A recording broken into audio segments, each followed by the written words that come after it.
precioso, pero también es un pasaje muy desafiante para la iglesia el día de hoy. El apóstol Pablo, en Segunda de Corintios, ustedes recuerdan que Corinto era una ciudad muy urbana, ¿verdad? En ese tiempo. Corinto era una ciudad que tenía muchísimo comercio, muchísima educación, muchísimas actividades y había también muchos vicios y muchas tentaciones, ¿verdad?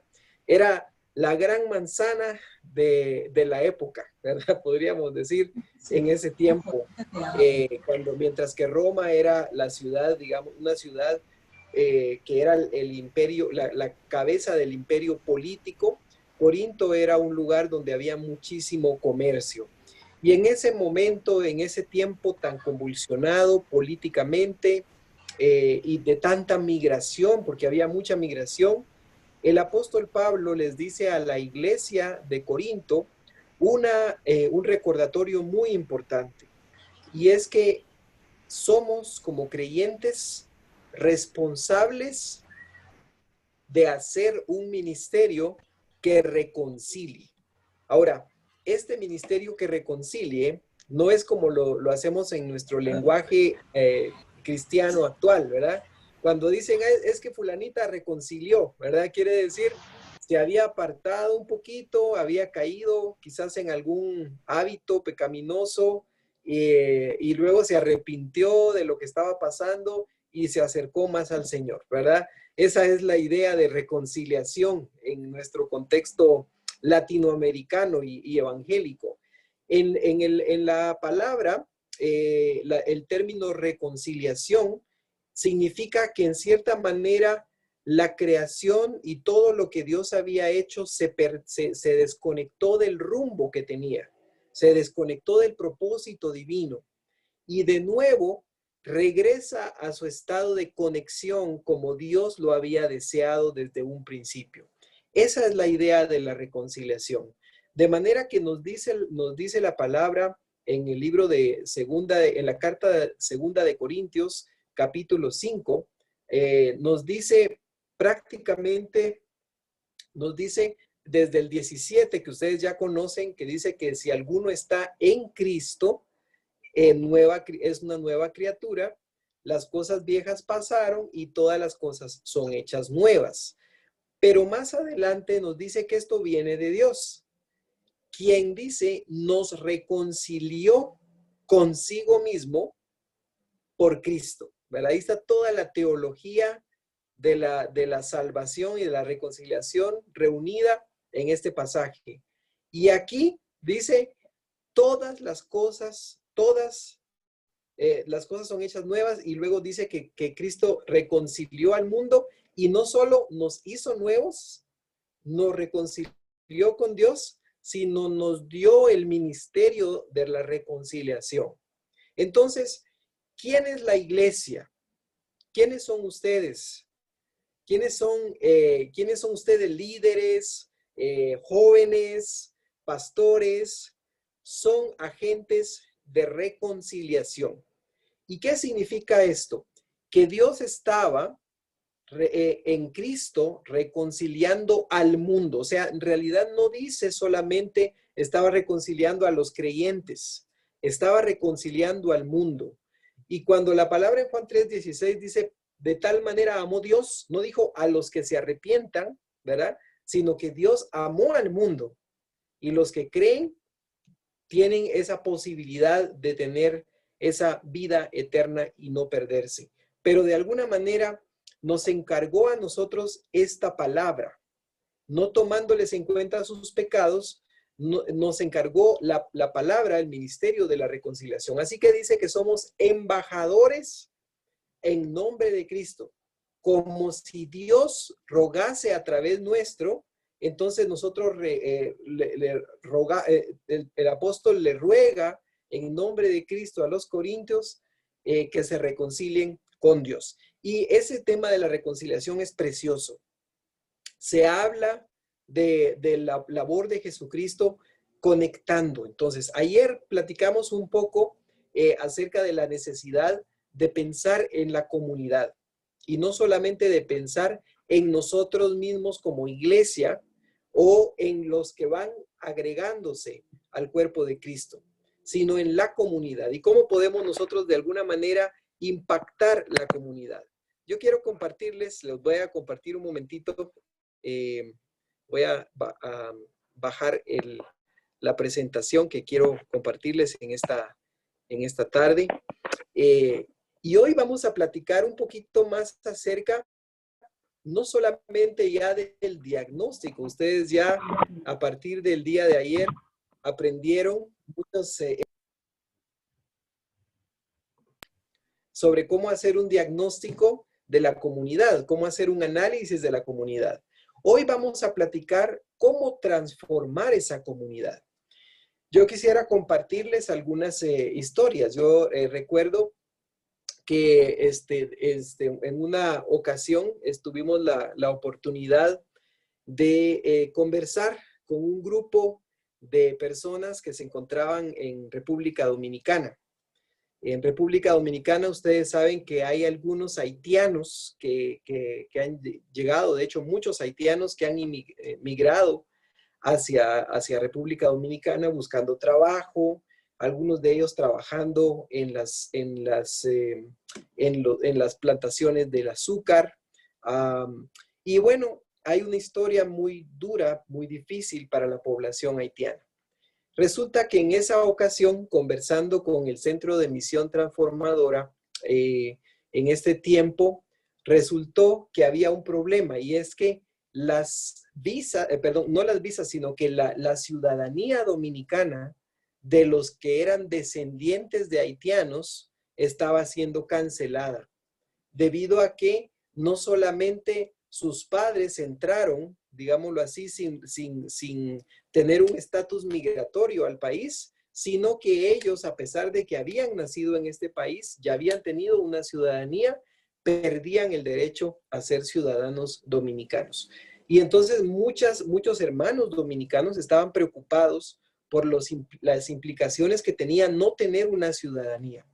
Y entonces resulta que comenzamos a pensar en la posibilidad de hacer un pequeño proyecto, de tener una pequeña iniciativa con un centro que coordinaba, que articulaba con escuelas, con algunas iglesias y con algunos líderes de la comunidad.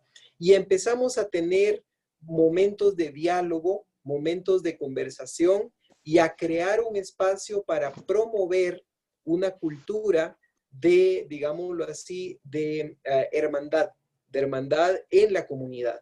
Porque lo que pasaba es que entonces había muchísimos recelos y muchísimas tensiones entre los haitianos y los dominicanos. Ustedes recordarán que hace algunos años, en los años 90, no hace mucho tiempo, en los años 90 recientemente, hubo un conflicto en un lugar de África llamado Ruanda. Yo tuve la oportunidad de estar ahí hace algún tiempo y había dos tribus que eran las dos tribus predominantes en Ruanda, que no se llevaban y tenían un problema político y entre vecinos también había ciertas incomodidades hasta que se levantó una campaña, digámoslo así, para desprestigiar al otro grupo y esto terminó en la muerte de muchísimas personas en este país a través de una masacre, una noche oscura en donde las personas fueron levantadas y asesinadas, sacadas de sus casas y tuvieron que sufrir y huir muchísimo. ¿Hasta dónde puede llegar la falta de reconciliación con Dios, verdad? Y vemos entonces que la reconciliación con Dios también produce una reconciliación con nuestras relaciones y también produce una reconciliación con nuestro entorno. Cuando ustedes ven esta imagen, no sé qué se les ocurre, qué idea se les ocurre, hermanos, que puede estar siendo representada en esta imagen. ¿Qué ven en esta imagen? Algunos apenas logran verlo, pero los que tienen computadora lo van a ver un poquito más grande. Cuéntenos qué les parece esta imagen, qué hay, de qué se trata esta imagen.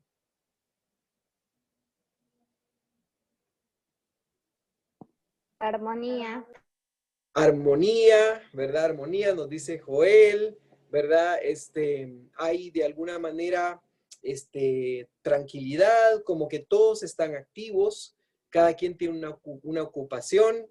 Es un parque, ¿verdad? Parece un parque. La comunidad, queridos hermanos, desde el punto de vista de esa reconciliación, puede ser vista como un gran parque, ¿verdad? Un gran parque donde todos vivimos, todos respiramos el mismo aire, ¿verdad? Y la armonía no significa que no va a haber tensión, ¿verdad? Yo les quiero compartir, yo he tenido la oportunidad en algunas ocasiones de aprender un poquito de música y he tenido la oportunidad de aprender varios instrumentos, principalmente piano, y pues tengo esta armónica, no sé si alguno de ustedes conocía las armónicas. En este caso, esta armónica tiene tiene la posibilidad de cambiar de tonos, pero es muy interesante que cuando uno toca la armónica, se llama armónica, pero no todo es armónico. Si ustedes escuchan, hay una parte de la armonía que es relajante, que suena bien, que está bien como encajada, pero cuando uno invierte la respiración, entonces se contrae el sonido y genera una tensión. Por ejemplo, si ustedes escuchan acá, escuchen acá. Esto suena bien, ¿verdad? Pero esto es una contracción de las notas y genera ciertas tensiones. Ustedes lo logran escuchar, ¿verdad? Esta parte no suena tan bien. Pero esto sí. Sin embargo, la música, la belleza de la música, hermanos, no es que todo suene igual. No es que todo suene...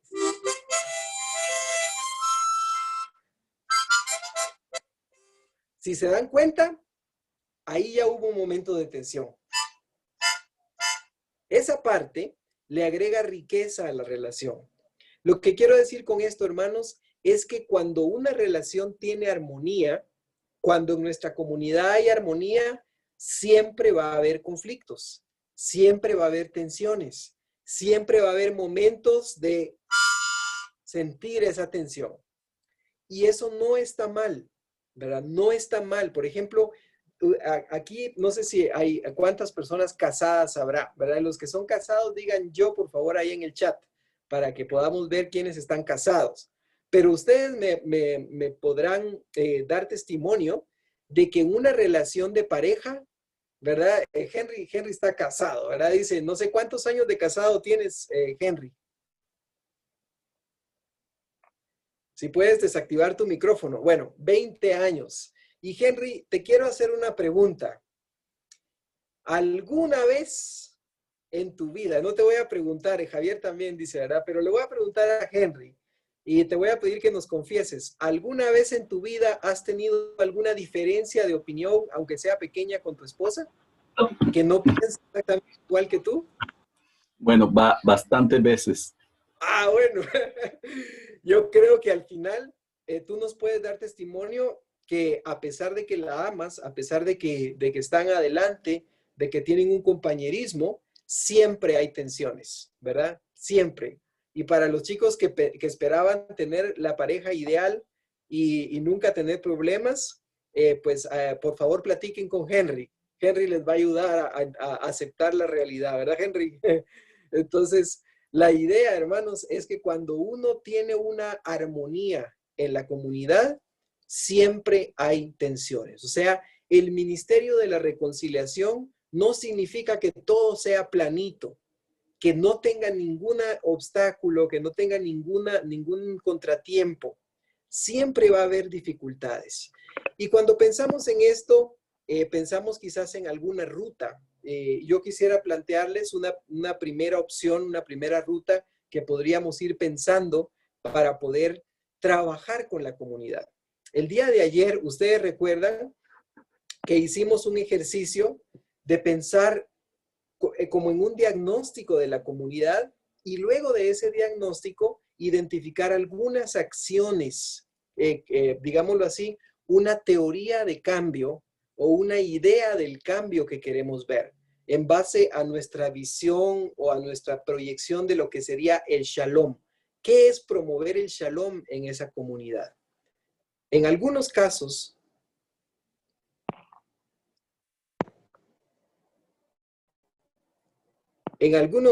hermanos, el shalom implica, implica trabajar en que haya, por ejemplo, más justicia. En otros casos, el shalom implica, hermanos, que vamos a enfocarnos más en la educación. En otros casos, más, por ejemplo, en la consejería, cuando hay chicos, por ejemplo, muy solos, mucha depresión, muchos suicidios, y podemos ir pensando en diferentes estrategias. Yo quisiera proponerles esta ruta. Si ustedes la ven todavía muy pequeña, entonces les sugiero que puedan, que puedan de alguna manera identificar, digamos, o tratar de ampliar un poquito la imagen. Pero lo que primero que vemos acá es que contamos con la iglesia, ¿verdad? En este momento tenemos una iglesia.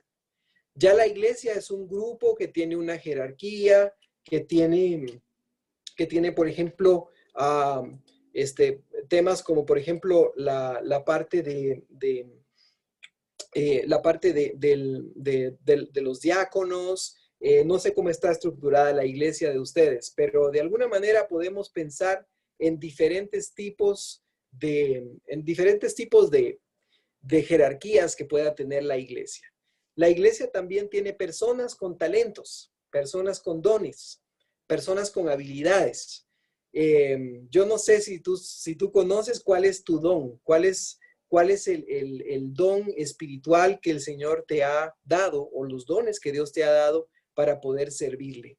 Pero tenemos la iglesia y abajo yo quisiera que veamos esta pelotita que está aquí abajo, que habla un poquito de lo que es una red de apoyo. Una red de apoyo es una agrupación de personas o diferentes personas en la comunidad que tal vez no son parte formal de la iglesia, pero que pueden ser aliados clave para impulsar una iniciativa. Por ejemplo, ayer platicábamos, por ejemplo, en algunos casos, la policía, en otros casos puede ser los maestros de una escuela, los directores de un centro educativo, puede ser, por ejemplo, el coordinador de un parque, ¿verdad? De un lugar donde se pueda utilizar el deporte o actividades físicas. Puede, por ejemplo, ser el comité de desarrollo de una comunidad, un médico, que puede ser una persona muy importante en la comunidad, una anciana, que a lo mejor es una anciana que no tiene un liderazgo formal, digámoslo así, no es que tenga un puesto específico en una organización, pero es una mujer que toda la gente la busca para pedirle consejo. O a lo mejor es una mujer que sabe un poco de hierbas, un poco de té, de tés medicinales, y es una mujer que ayuda a, por ejemplo, que los niños no tengan tanto cólico, les da una agüita de anís, y tal vez es una persona que la gente busca para pedir consejo. Todas estas personas que están en la comunidad pueden ser parte de una alianza, de un aliado clave que nos ayude a implementar nuestro proceso. En esta primera etapa, hermanos, lo primero que se hace es concluir con un buen diagnóstico, ¿verdad? Y con un buen plan. Dice la palabra que un buen constructor siempre se sienta primero y hace un cálculo de los recursos que tiene para ver si funciona o no funciona lo que quiere hacer. De la misma manera, hermanos, nosotros en la iglesia debemos aprender a tener una cultura de planificación. Esto no significa que no seamos flexibles, no significa que no cambiemos los planes si hace falta, ¿verdad? Supongamos que hoy teníamos una actividad, ¿verdad? Y yo estaba muy pendiente de la tormenta, ¿verdad? Pero si la tormenta me hubiera quitado la conexión y mi casa se estuviera entrando el agua por todos lados y mis hijos tuvieran que salir huyendo porque mi casa se inundó, en ese momento, hermanos, yo me disculparía con ustedes, y les diría, queridos hermanos, tengo una situación de emergencia, mi plan original cambió, ¿verdad? Cambió porque las circunstancias cambiaron. Así que no tengamos temor de ajustar los planes, pero debemos tener planes en nuestra iglesia, debemos tener planes de qué queremos hacer con la comunidad este año. La segunda cosa que hace falta, hermanos, y es como la segunda etapa de este ciclo, es un tiempo para fortalecernos, ¿verdad? Para poder analizar a fondo, para adquirir nuevas habilidades. Por ejemplo, hermanos, alguien diría, muy bien, hermanos, qué bueno que vamos a hacer una campaña, por ejemplo, contra la violencia de los niños, ¿verdad? Y vamos a hacer una campaña contra la violencia en la familia, porque este es un problema que es muy importante. Así que, hermanos, vamos a lanzar la campaña. Y ustedes se preguntan, ¿quién de ustedes conoce, por ejemplo, resolución de conflictos? ¿Quién de ustedes conoce sobre violencia intrafamiliar? ¿Quién de ustedes, por ejemplo, conoce un poco de las leyes que tienen que ver con la violencia? Y uno empieza a decir, bueno, la verdad es que no tenemos a nadie que conozca de ese tema. Bueno, entonces a lo mejor lo que hace falta es que como grupo empecemos a tomar un libro, a hacer una lectura comentada del libro, empecemos a tener un grupo de compartiendo videos, que podamos invitar a alguien que sea experto en el tema, que nos comparta y que tengamos una etapa de fortalecer nuestros propios dones a través de conocimiento que nos vaya a ayudar a resolver mejor la problemática. Imagínense ustedes que alguien allá en la iglesia, en pleno culto, empieza con labores de parto, ¿verdad? Una señora de la iglesia comienza con labores de parto. Imagínense que de pronto viene el pastor y le dice, le dice a Gabo, por ahí está Gabo, ¿verdad? No sé si nos escuchas, Gabo. ¿Nos escuchas?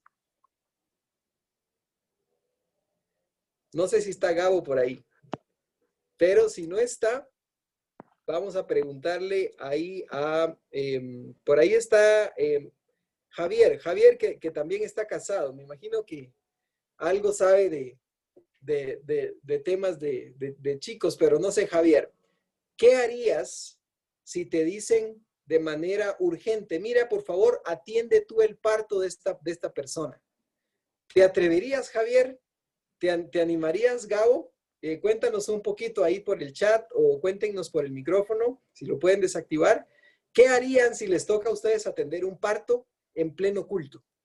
Y no hay nadie, no hay médicos, y ustedes están en un lugar donde no hay acceso a un servicio de salud y nadie más está dispuesto. Llamaría a alguien que sepa para que me guíe, aunque sea. El teléfono, ¿verdad? Tomarías el teléfono de un amigo que estudie medicina y que te diga, mira, empieza a guiarme porque no tengo ni la menor idea cómo puedo hacer, ¿verdad? De alguna manera esto se convierte en un problema porque aunque tú tengas la voluntad de atender un parto, no vas a tener la posibilidad técnica de hacerlo, ¿verdad? No vas a tener la posibilidad de hacer de atender una situación así, ¿verdad? Porque no tienes el conocimiento, no tienes la experiencia en los conceptos, ¿verdad? De la misma manera, hermanos, que nosotros, por ejemplo, querramos, yo les cuento que tuvimos un caso el año pasado, hicimos una campaña para la prevención del suicidio. En Guatemala hay muchísimo suicidio. Y entonces, un grupo de jóvenes muy emprendedores lanzaron una campaña para la prevención del suicidio. Y algunas personas se contactaron de diferentes países.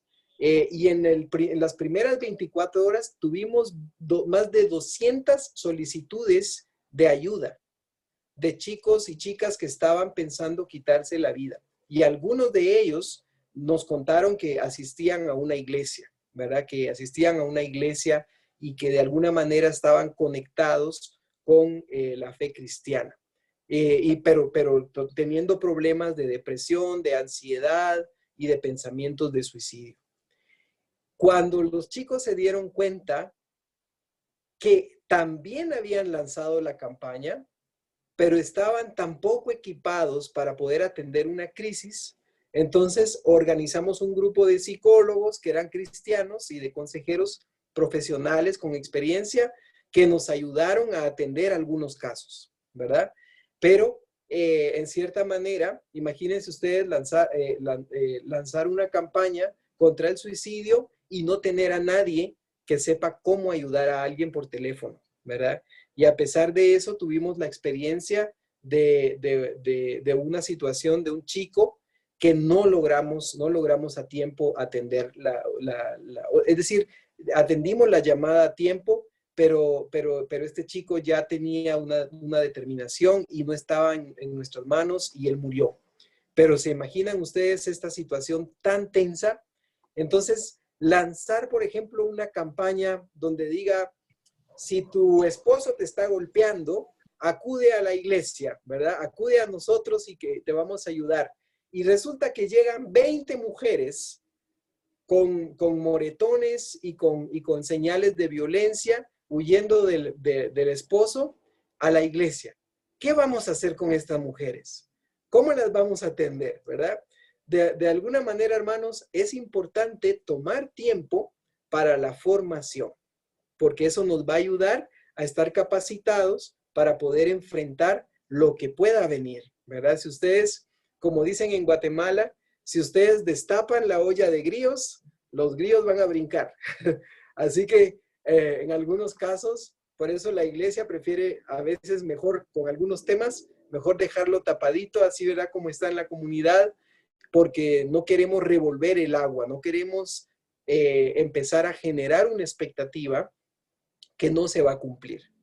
Si la iglesia, por ejemplo, ofrece becas para los niños en la comunidad y hace una gran campaña ofreciendo las becas y aparecen 200 niños con necesidad de una beca, pero ustedes solo tienen 10 becas que pueden otorgar, lo que va a pasar es que la iglesia va a quedar mal con la comunidad. Entonces es mejor, digámoslo así, no generar una expectativa de algo que puede después generar mucha frustración en la iglesia y en la comunidad, ¿verdad? Y después entonces ya le cae la culpa a Javier, porque Javier fue el que tuvo la idea, ¿verdad? Y Javier fue el que recibió la capacitación y ahora nos metió en esto y ahora no sabemos cómo hacer porque tampoco tenemos los recursos y nadie tiene tiempo. Así que es muy importante, hermanos, por eso estar bien equipados, ¿verdad? Como dice la palabra también, hay que equiparse. La otra cosa que es importante aprender es cómo atender una crisis, cómo atender una situación de crisis en la situación de la comunidad. Por ejemplo, un chico que tiene un problema de pánico, de miedo, de ansiedad, una persona que tiene una situación de mucho duelo, de tristeza porque murió alguien, por ejemplo, ¿cómo vamos a ayudarle? ¿Cómo vamos a calmar a esa persona? Y también, ¿cómo podemos aprovechar el recurso para ser discipulado? Hace algún tiempo, yo escuché a un viceministro, amigo mío, que trabajaba con temas de prevención de la violencia, y él decía en una conferencia de prensa, él decía, nosotros queremos promover el deporte, pero no creemos que el deporte solo va a hacer prevención. Creemos que si hacemos solo deporte, pero no conectamos a los chicos con mentores, con gente que le apoye, con gente que le ayude a sanar sus heridas, lo que va a pasar es que estos chicos van a entender que están siendo utilizados por razones políticas, en este caso del gobierno, ¿verdad? Pero podían ser utilizados por razones políticas, incluso de las instituciones, o solo para tomarse la foto, ¿verdad? Con los hermanos que envían el donativo desde otro país, ¿verdad? Y esto hace que entonces los chicos sientan, en lugar de decir, me aman y les gusta que yo esté conectado con un deporte, lo que van a decir estos chicos es, me están utilizando, ¿verdad? Y están utilizando mi testimonio, mi vida personal, mis problemas para poder generar recursos. Entonces, tenemos que saber cómo conectar, hermanos, las actividades que hagamos con el desarrollo del discipulado. De manera, hermanos, que está bien hacer, por ejemplo, ayuda humanitaria. Está bien hacer actividades deportivas en la comunidad. Está muy bien hacer jornadas para repartir lápices y cuadernos a los chicos de la escuela. Eso está muy bien. Pero tenemos que utilizar estos elementos como un punto de entrada para poder discipular y evangelizar. Así que las organizaciones, muchas de las ONGs, de las famosas organizaciones no gubernamentales, de las non-profit, que a veces se fundan, se pierden porque ellos originalmente querían dar un servicio como una expresión de amor para la evangelización. Y luego se quedaron dando el servicio y dejaron de evangelizar. Yo no les quiero mencionar nombres de organizaciones, pero conozco muchísimas organizaciones que han perdido el rumbo, incluso organizaciones cristianas que ahora ya solamente se dedican a una parte, digámoslo así, de aliviar una necesidad, pero no conectando ese alivio con un mensaje esperanzador basado en la obra reconciliadora de Cristo Jesús. Así que mucho cuidado, hermanos, con no volverse activistas, ¿verdad? De cosas en la comunidad, pero sin regresar a nuestra identidad cristiana. Y también mucho cuidado con ser solo cristianos de corbata y de estar dando bibliazos, ¿verdad? Pero no tener ninguna actividad comunitaria. Hay ejemplos muy lindos. Por ejemplo, el caso de Wesley. Wesley fue uno de los principales evangelizadores y evangelistas en Inglaterra hace algún tiempo, justo en la época que se crea la escuela dominical. Y Wesley tenía una característica: él creaba hospitales, promovía escuelas, tenía orfanatos, impulsaba mucha obra social para compensar lo que el gobierno no lograba hacer. De manera que hicieron un movimiento muy fuerte de lo que llamaban en ese tiempo caridad, ¿verdad? No es, ahora la caridad se ve como lástima, pero en ese tiempo la caridad eran obras sociales. Y resulta que en ese mismo contexto, la evangelización de Inglaterra se fue para arriba, ¿verdad? Y no solo fue por el discurso que tenía Wesley, fue porque tenía un discurso respaldado por mucha obra en la comunidad. Así que, pero Wesley mismo se tomó el cuidado de poder hacer discípulos para Cristo. Y eso es muy importante, hermanos. No son nuestros discípulos, son discípulos de Cristo. Y nosotros vamos a ayudar a que ellos se reconcilien y se fortalezcan en su vida personal. Así que es muy importante mantener ese balance, hermanos, entre lo social y lo personal, entre lo comunitario y también la parte de la identidad cristiana que debe ser reflejada en nuestras relaciones en la comunidad. Finalmente, hermanos, ahí ven ustedes una ruedita que dice epicentro, ¿verdad? El epicentro es lo que le llaman otros expertos en temas sociales la plataforma. Es nuestro punto de partida, nuestro punto de lanzamiento de una iniciativa. Y ahí, hermanos, lo interesante es pensar cuáles son los intereses comunes que pueden unir a diferentes actores de la comunidad. Por ejemplo, les doy algunos ejemplos. En algunas iglesias, el punto de entrada o la plataforma es la consejería, ¿verdad? Hay sistemas de atención y de consejería para diferentes tipos de problemas, y hay personas que son consejeras bien preparadas, y hay redes de atención de consejería, y la iglesia brinda ese servicio como un punto de partida para poder impactar con el evangelio. En otros casos, por ejemplo, en la fundación en donde yo trabajo, trabajamos con becas. Nosotros tenemos un ministerio creado por mis suegros, que son teólogos, y ellos pues decidieron empezar a dar becas para pastores que no habían terminado sus estudios de secundaria. Es decir, que todavía no estaban preparados para entrar a la universidad, pero ya tenían un cargo como pastores en una iglesia. Entonces, les ayudábamos dándoles becas en ese tiempo para que pudieran terminar sus estudios, y ahora ya son becas para jóvenes, ya no son becas para pastores, pero eso fue parte de la estrategia. En otros casos también se pueden ofrecer talleres de formación técnica, por ejemplo, en una comunidad donde hay mucha demanda de carpintería, por ejemplo, y hay mucho recurso de madera, podríamos a lo mejor pensar en tener una generación de jóvenes que hagan un emprendimiento muy interesante con maderas, algo quizás que sea ecológico, combinarlo con temas de siembra o de reforestación, ¿verdad? De hecho, en Guatemala hay una organización que se llama Sembramos. Así se llama la organización, Sembramos. Y Sembramos se dedica a promover esa cultura digamos, de lo ambiental y que sea sustentable.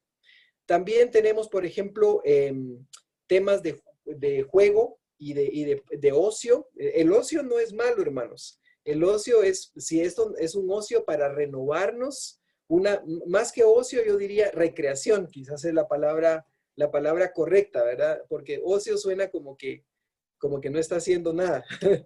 Pero en la recreación uno sí que está haciendo algo. Se está renovando, ¿verdad? Está renovando fuerzas.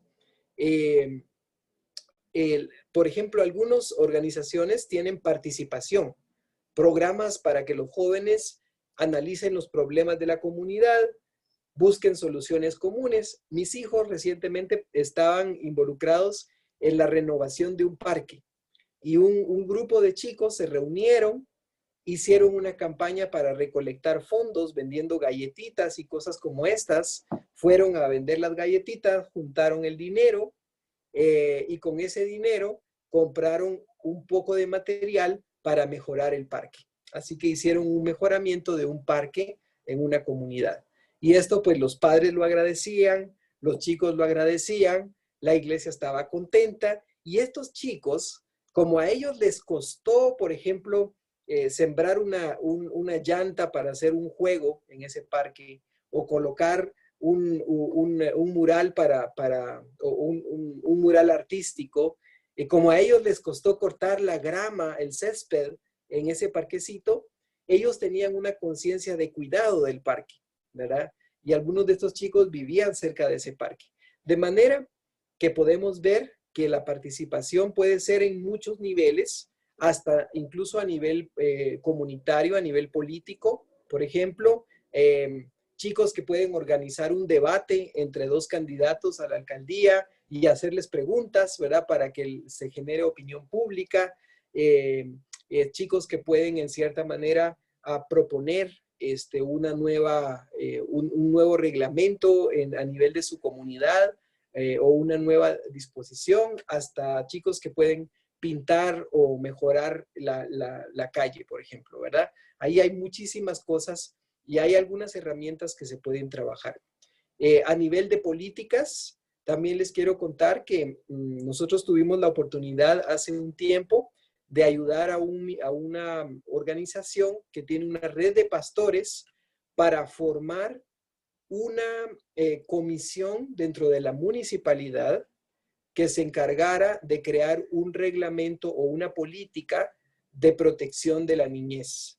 Y algunos chicos ya mayores de edad, pero jovencitos todavía, participaron en las discusiones para entender los problemas de la comunidad, qué tipo de medidas pueden ayudar, por ejemplo, a que los chicos no consuman alcohol, a que no tengan acceso a cierto tipo digamos, de medicamentos o de sustancias peligrosas.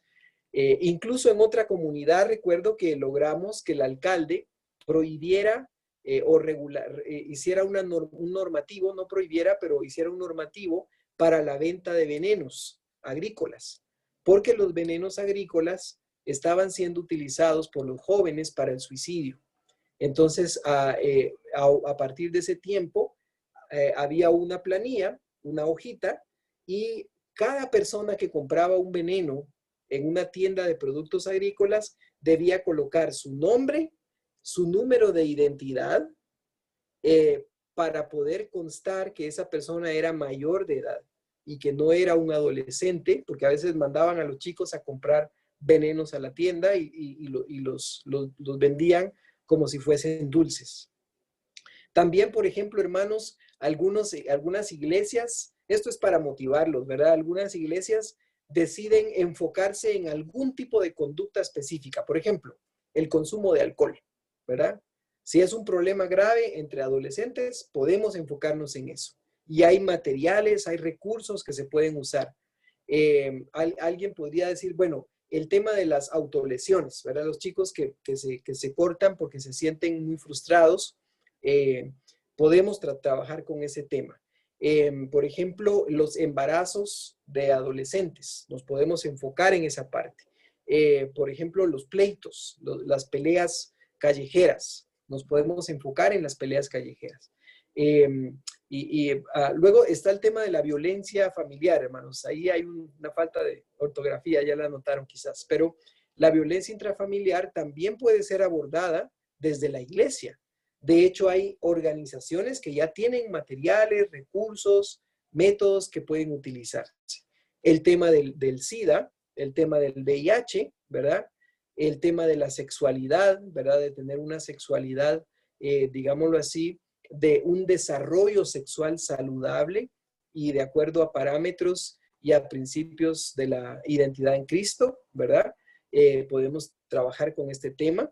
Yo conozco, por ejemplo, hay un ministerio en Guatemala que se llama Pan y Chocolate, y es un ministerio que se dedica a ayudar a mujeres que son trabajadoras sexuales, que se dedican a la prostitución, a personas también que en la noche salen a la calle con vestidos de mujer, es decir, personas transgénero o personas que se prostituyen en esa dirección. ¿Y qué hacen estos hermanos, verdad? No los llegan a señalar, ¿verdad? O a insultar, ¿verdad? O a hacerles bullying, sino que en algunos casos, por ejemplo, las trabajadoras sexuales una vez llegaron a mi iglesia y se les hizo una cena de lujo, una cena de gala. Las hermanas de la iglesia prepararon esa cena con mucho amor, se les compartió música cristiana para motivarles a acercarse al Señor, literatura sobre el valor de la mujer, se les dio cosas para sus hijos, ¿verdad? Porque muchas de ellas tienen hijos y tienen una situación difícil con sus hijos también. Se les dio un contacto, es decir, se les presentó a Cristo desde el amor que Cristo reflejaba en su forma de tratar a las personas. Y eso ha sido un ministerio que ha funcionado de manera muy linda porque para muchas de estas mujeres es la primera vez que son tratadas con dignidad o es la primera vez que son, digámoslo así, que han recibido un trato digno. Y una de ellas expresaba su gratitud, ¿verdad? De cómo es que nunca antes ella había estado en una cena así, decía ella, una cena tan lujosa, ¿verdad? Por supuesto que lo que hubo fue una decoración, ¿verdad? No se les dio oro ni plata, pero se les mostró calidez, ¿verdad? Y eso es parte de lo que algunas hermanas hacen allí en la iglesia. El tema de los conflictos, ¿verdad? Resolver conflictos. Así que, hermanos, hay muchísimas ideas que nos pueden ayudar de nuevo a ver la telaraña y definir cuáles son algunas cosas que nos van a permitir fortalecer nuestra relación con la comunidad a través de también bendecir y fortalecer algunas áreas en las familias y en la vida de los chicos y en estas comunidades. Así que esto es básicamente, hermano, lo que quería pues compartirles y me gustaría escucharles un poquito, me gustaría escuchar sus reacciones, sus comentarios sobre esta idea de cómo transformar la comunidad de una manera más efectiva, ¿verdad? Yo sé que a veces tenemos mucho entusiasmo y a veces yo he visto, por ejemplo, jóvenes que quieren llegar a una comunidad a hacer un proyecto misionero y en una semana quieren transformar la comunidad, ¿verdad? En una semana lo que van a hacer es que van a lograr pintar una casa o van a lograr pintar una iglesia, van a poder establecer un contacto, escuchar a la gente, aprender de la gente y moverse, a lo mejor descubrir su propio llamado misionero. Pero la transformación de una comunidad es un proceso que lleva años. Digamos, los hermanos que han estudiado más este tema nos dicen que la crisis se resuelve probablemente en unos meses, ¿sí? Por ejemplo, la crisis del coronavirus, para transformar esta situación se requieren unos meses de trabajo.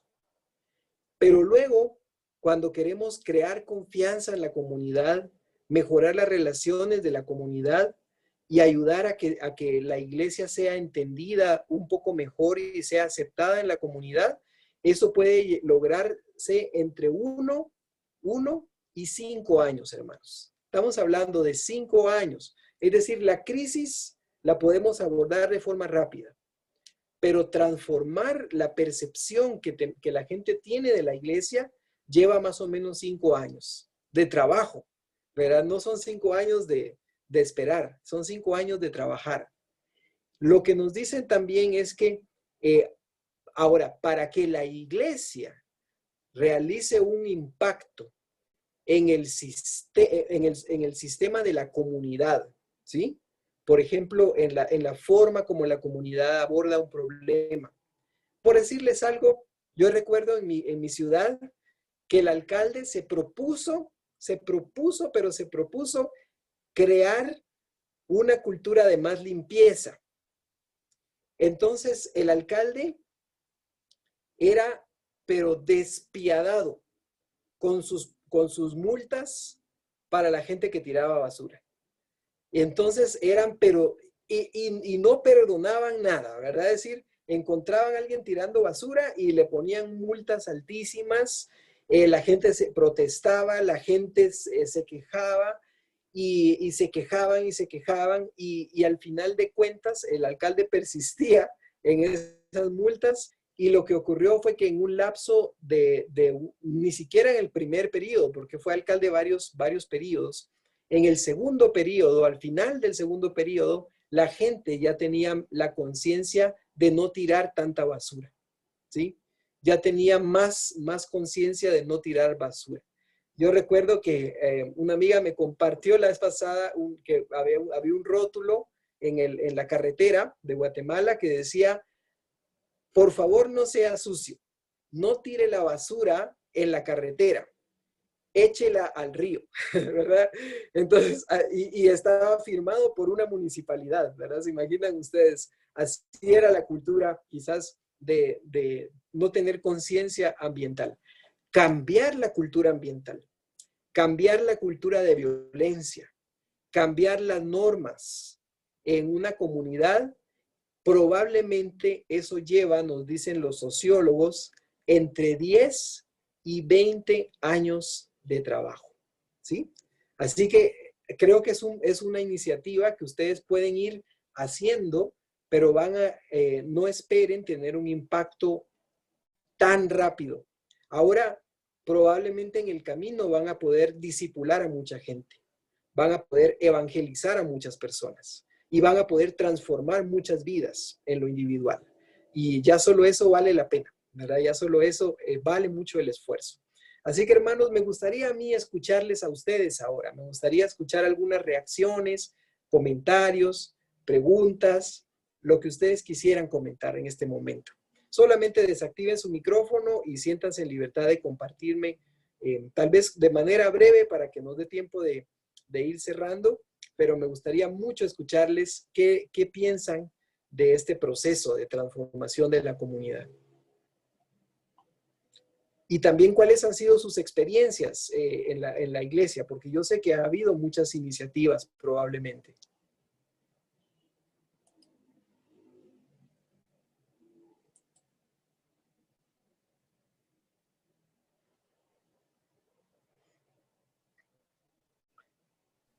A ver quién se anima a Amén, amén, comentarnos. hermano. Bueno, Adelante, hermano. yo quiero dar gracias porque lo que usted nos ha presentado amplía más, ¿no? A veces uno tiene muchas ganas de hacer algo, pero cuesta a veces formularse el, el pensar en el resultado de lo que se quiere, pues buscar con la actividad o con lo que se ha planeado como iglesia.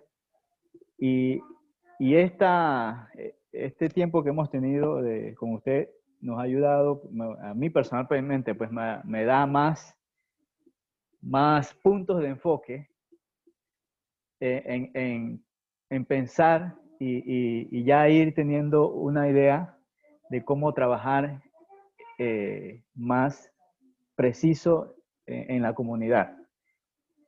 Ayer yo comenté algo de una campaña contra el uso de las drogas y usted dijo algo muy importante porque a veces no sabemos quiénes están detrás de las ventas de las drogas y puede, ¿no?, que eso repercuta en la iglesia y hay que tomar todas esas cosas en cuenta. Y, bueno, mencionó algo como trabajarlo desde las escuelas. Es una manera más indirecta, pero el efecto es también importante, ¿no? Cómo los niños, cómo los estudiantes pueden cambiar y llevar ese mensaje a su casa y que se pueda ver un cambio en la manera del pensamiento de los chicos en cuanto al uso de las drogas. Y no solamente ese, sino bueno, otros puntos como la violencia y también lo que era, todo lo que, el caso el punto de los juegos y la recreación también es algo importante. A veces tenemos comunidades donde no hay parques, no hay un lugar donde chicos puedan llegar a divertirse, y si la iglesia tiene un terreno, algo en el que se pueda usar, son recursos, ¿no?, que el Señor nos ha dado y que debemos enfocarnos en esa necesidad que tiene la comunidad. Así que, hermano, de verdad ha sido de bendición esta conferencia y el tema que se ha tocado. Gracias, Javier. Y quería comentarles, por ejemplo, con el tema de las drogas, si uno usa la palabra drogas en su proyecto, eso genera como cierta, porque es muy directo. Pero si un chico sabe manejar sus emociones, si un chico sabe manejar su frustración, si un chico tiene un propósito de vida, está muy claro. Si un chico se siente amado y cuidado, no se va a sentir tan tentado a experimentar cosas como las drogas o el alcohol o cosas que le pueden dañar, ¿verdad? Entonces, de alguna manera, lo que estamos diciendo es que tal vez yo no debo ponerle así a mi proyecto, ¿verdad? Debo enfocarme en los otros elementos. Incluso yo recuerdo que en una comunidad, la persona que estaba dirigiendo este proyecto, se le acercó una persona que sabíamos que estaba metida en algunos negocios ahí en la comunidad no legales, ¿verdad? Y entonces esta persona le dijo a este líder de la organización, le dijo, mire, nos gusta lo que ustedes están haciendo, ¿verdad? Nos gusta, nos parece interesante, ¿verdad? Y qué bueno, síganlo haciendo porque nosotros tenemos hijos en esta comunidad y nos gusta que haya una vida sana en la comunidad. Así lo dijo, ¿verdad? Entonces, ustedes saben a qué me refiero. pero en realidad, en realidad nos damos cuenta que nosotros mismos estamos generando un terreno fértil para el evangelio, y cuando de alguna manera, cuando esto impacta, digamos, no solo en temas tan directos como el tema de las acciones, pero también va a ayudar a los chicos en otras áreas. Así que adelante, hermano, y gracias también por su comentario. ¿Algún otro comentario, hermanos?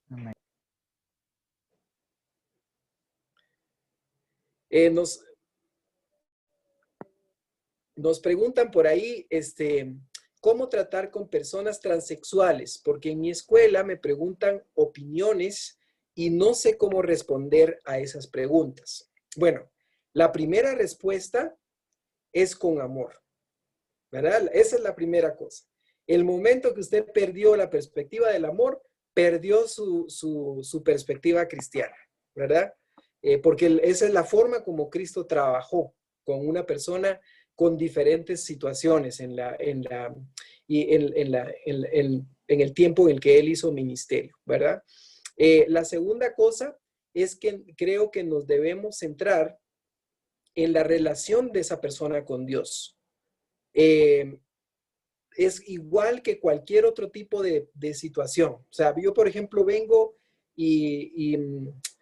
por ejemplo, veo una persona que miente, ¿verdad? O conozco una persona que está haciendo algo que quizás se puede causar daño personalmente, o una persona, por ejemplo, que tiene el hábito de utilizar imágenes en el internet, ¿verdad? Y que tiene hábitos, por ejemplo, de no tener estabilidad en una pareja, o una persona que es demasiado machista o demasiado desconfiada de los demás. Son características que cuando uno va al Señor, lo más importante es que esa persona primero establezca una conexión con el Señor, que descubra el amor del Señor y lo que el Señor desea, la transformación que el Señor desea en su vida, es algo que viene de adentro para afuera, nunca de afuera para adentro, ¿verdad? Creo que el error de muchas veces de muchas iglesias o de muchos líderes ha sido atacar la forma más que, digámoslo así, dar una oportunidad, porque lo que nos llama el pasaje de 1 Corintios es hacer agentes de reconciliación y a rogar en nombre de Dios por la reconciliación, ¿verdad? De alguna manera, cuando perdemos ese camino, entonces lo que hacemos es que caemos simplemente de ser homofóbicos, o caemos de ser cerrados, o caemos de ser señalados como personas que no somos tolerantes, por ejemplo, ¿verdad? Cuando en realidad lo que el Señor nos enseña es a que debemos ser bien determinados en seguir amando, ¿verdad? A pesar de lo difícil. Miren, si el Señor seguía amando a Judas, y ustedes saben lo que Judas hizo y ya lo había pensado, ¿verdad? Y el Señor ya lo sabía y lo hablaban de manera muy directa, y de todos modos el Señor nunca cerró la puerta, ¿verdad? Que era una traición personal, ¿verdad? El Señor, en cierta manera, vemos cómo actúa con la mujer que fue sorprendida en adulterio, vemos cómo actúa, y el Señor nunca negó la existencia de pecado en estas personas, pero siempre apeló a su amor transformador, ¿verdad? Así que la primera respuesta que debemos dar es, bueno, con amor, ¿verdad? Después de eso, vamos a escuchar la historia de la vida de esa persona. ¿Por qué ha pasado en su vida? ¿A dónde le ha llevado esta situación? La base de todo problema sexual, hermanos, siempre es afectiva. Siempre es afectiva. La base tiene que ver con la sensación de ser amado, de yo buscar a otras personas, de buscar a figuras, ya sean masculinas, femeninas, porque eso resuelve una necesidad afectiva de mi corazón. Entonces, al final de cuentas, cuando ustedes se acercan a una persona que está atravesando por diferentes temas, uno es el tema del transgénero, ese es un problema, pero también hay otros que son distintos, ¿verdad? No es lo mismo transgénero que transvesti, no es lo mismo transvesti que lesbiana, no es lo mismo, son diferentes condiciones y a lo mejor un día platicamos un poco más de eso, pero lo que puedo decir es que el punto de partida es mostrar amor y compasión desde el punto de vista de cómo Cristo lo haría. Y en ese sentido, la persona lo primero que va a hacer es que no va a salir corriendo de nosotros porque se va a sentir atacado. Porque quien le pegue con el sartén a esa persona, eso ya hay muchos, ¿sí? Usted sería uno más. Básicamente, la pregunta es, ¿qué podemos hacer distinto que atraiga el corazón de esa persona a Cristo? Después de eso, en el caminar, como por ejemplo, usted conoce a una persona que que pertenezca a una religión X, ¿verdad? No vamos a poner ningún nombre específico, pero alguien que pertenece a una religión y le dice, y usted es cristiano, ¿verdad? ¿Y por qué yo tendría que pasarme a su religión, ¿verdad? Una persona sabia, una persona mansa, no le va a decir, por esto y esto y esto, porque ustedes están equivocados en esto. No, una persona mansa y sabia diría, mire, lo primero que le quiero decir es que al Señor lo que le interesa es su corazón. No es tan relevante qué nombre usted le ponga, pero su corazón. Esa es la primera pregunta. ¿Su corazón está conectado, verdad, con Dios? ¿Cómo? ¿Verdad? Y ahí uno puede empezar a platicar de lo central. El Señor Jesús siempre, ante las preguntas de los legalistas, siempre regresaba al mismo punto. ¿Cómo está el corazón? ¿Dónde está la fe? ¿Verdad? Así que eso, hermanos, es una estrategia de evangelización muy poderosa. Por supuesto, siempre hay personas que igual cierran la puerta, ¿verdad? Y siempre van a encontrar gente que va a decir, bueno, igual no me siento cómodo aquí, ¿verdad? Tal vez el pastor sí me dijo que yo podía venir a escuchar las prédicas, pero la otra hermana que estaba aquí me miró feo, ¿verdad? Y me miró de zapatos a cabeza y me hizo así, ¿verdad? Entonces yo ya no vengo, ¿verdad? Bueno, la puerta se abrió, ¿verdad? La puerta se abrió.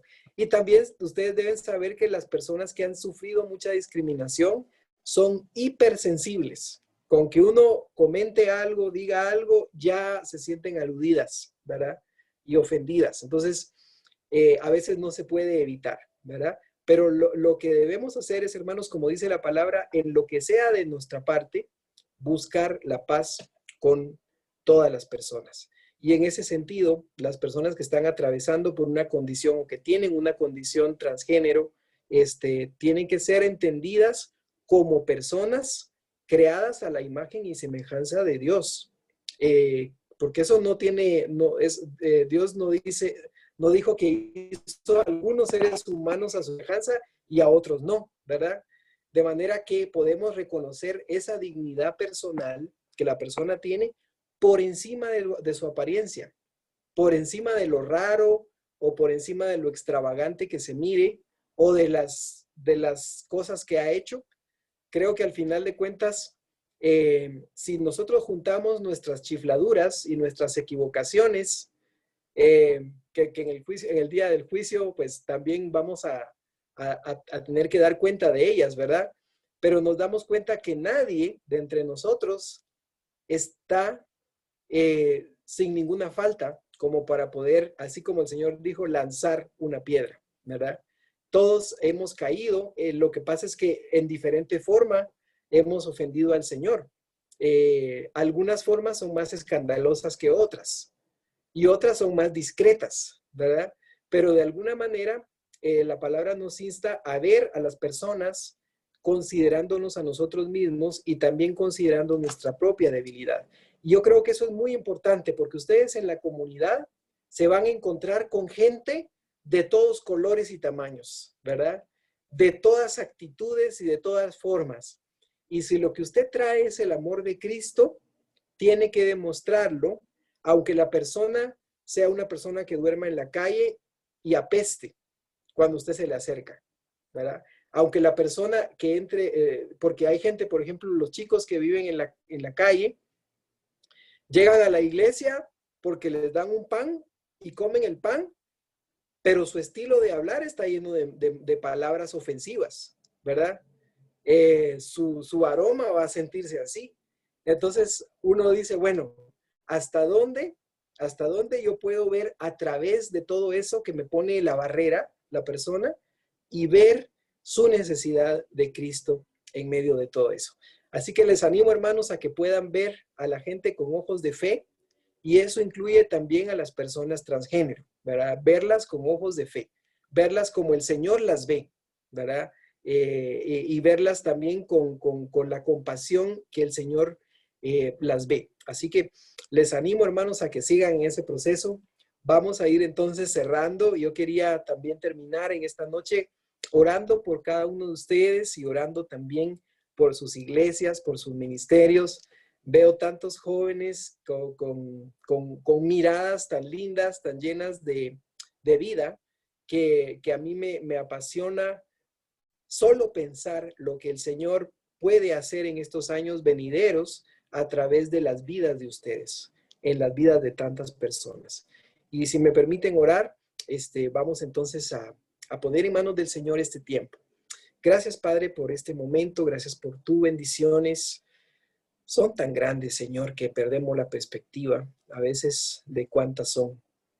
Queremos pedirte que nos ayudes a poder tener ese enfoque, mirar a la ciudad, así como cuando tú te sentaste cerca de Jerusalén y vistes ese pueblo y lloraste por ese pueblo. Derramaste tus lágrimas porque los vistes con gran necesidad. Los viste, Señor, como ovejas descarriadas, como ovejas sin pastor, perdidas, como buscándote. Te pedimos, Señor, que tú nos ayudes a poder también tener esa compasión que tú tuviste por Jerusalén, a tener esa compasión por nuestro propio pueblo, por nuestra propia ciudad, por lo que pasa en los mercados, por lo que pasa, Señor, en las plazas, por lo que pasa en las escuelas, en los baños públicos, por lo que pasa, Señor, en los parques y en esos pasillos donde se pasan cheques de corrupción. Todo, Señor, nos duele y nos mueve, Señor, también a poder ser agentes, promovedores, promotores de tu reino. Bendice, Señor, la vida de cada hermano. Gracias, Señor, por la vida de cada hermana que está con nosotros. Guíale, Señor, con tu Espíritu Santo. Tu Espíritu Santo sigue moviéndose entre nosotros, sigue guiándonos y sigue teniendo una labor muy importante en nuestra vida, Señor. Nos dejamos llevar por Él y también te agradecemos por este tiempo como iglesia juntos. En Cristo Jesús. Amén. Amén.